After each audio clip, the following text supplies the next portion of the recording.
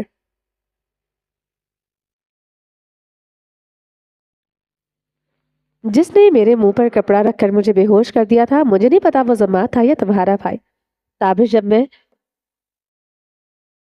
جب میں ہوش میں آئی تو وہ بولتے بولتے رک گئی، جیسے اس کی ہمت ہمیشہ کے لیے جواب دے چکی ہوں۔ اس کی خاموشی پر مہم کے چہرے نے وہ گہری تکلیف محسوس کی جو شفق اس خاموشی کے نقاب کے پیچھے سہ رہی تھی۔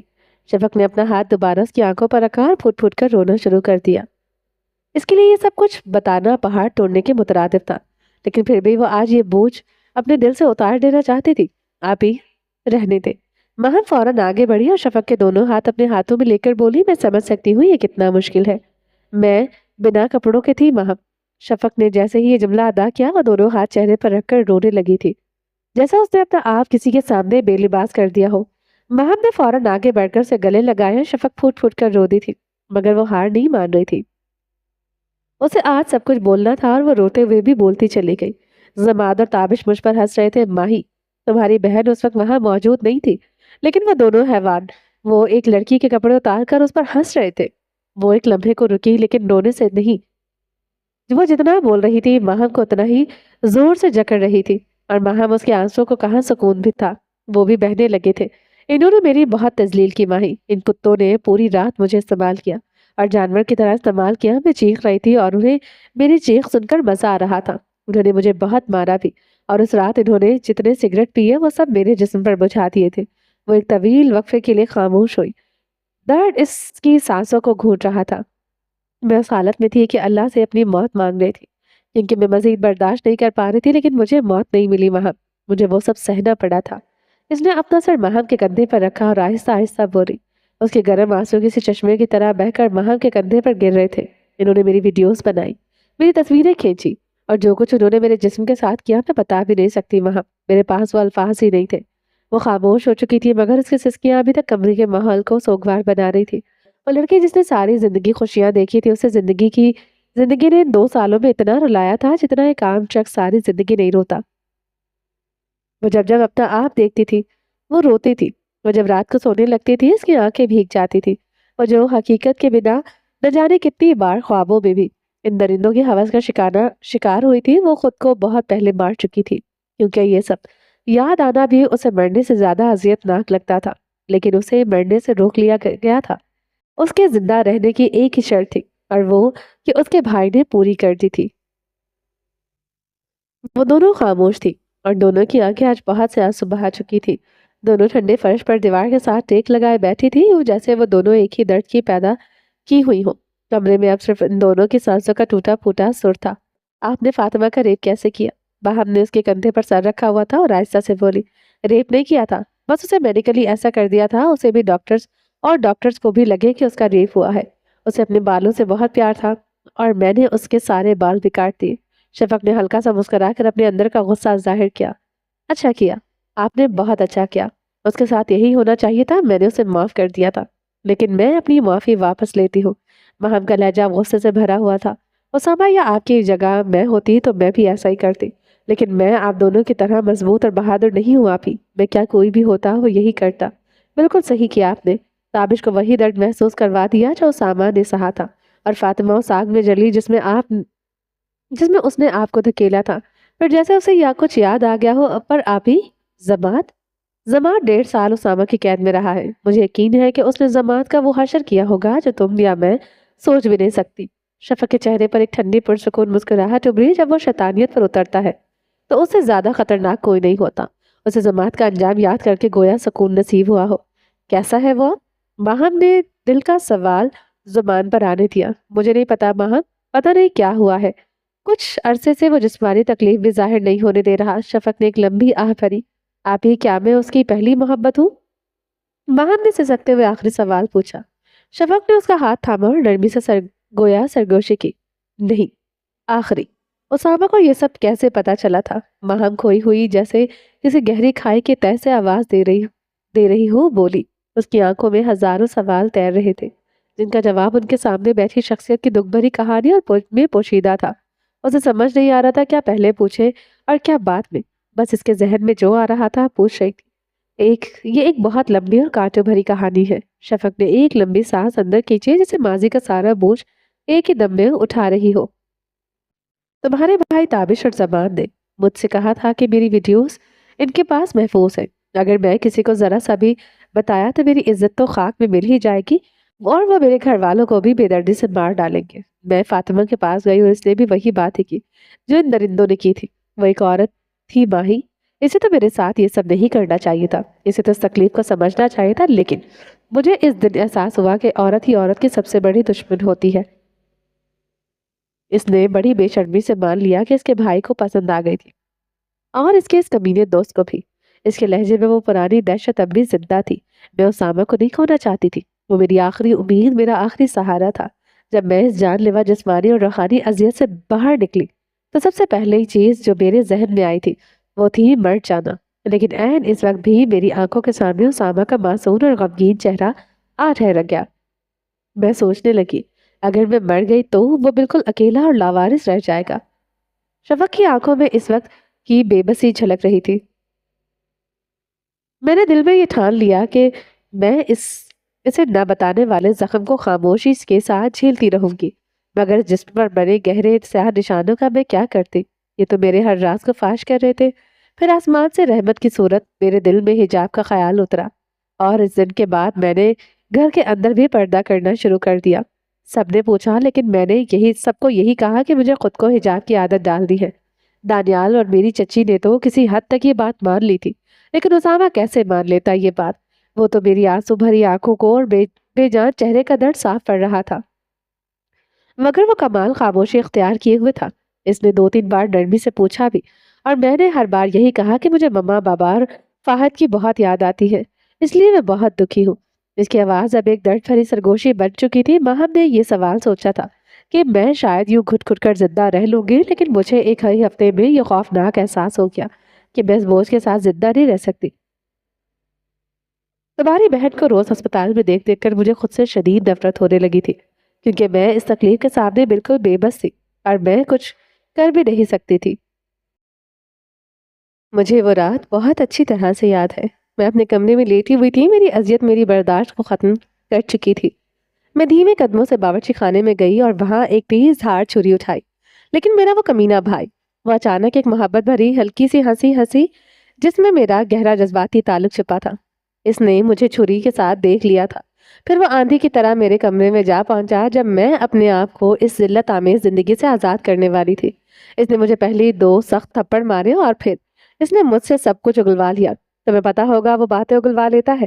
میں وہ پوری رات اس سے لپٹ کر روتی رہی تھی۔ شاید اس رات اس کے کاندھے پر سر رکھ کر مجھے ذرا سا سکون نصیب ہوا تھا۔ اس نے مجھے بہت سمجھایا، کہا کہ میں سب کچھ بھول جاؤں اور ان درندوں کو معاف کر دوں، لیکن میں نے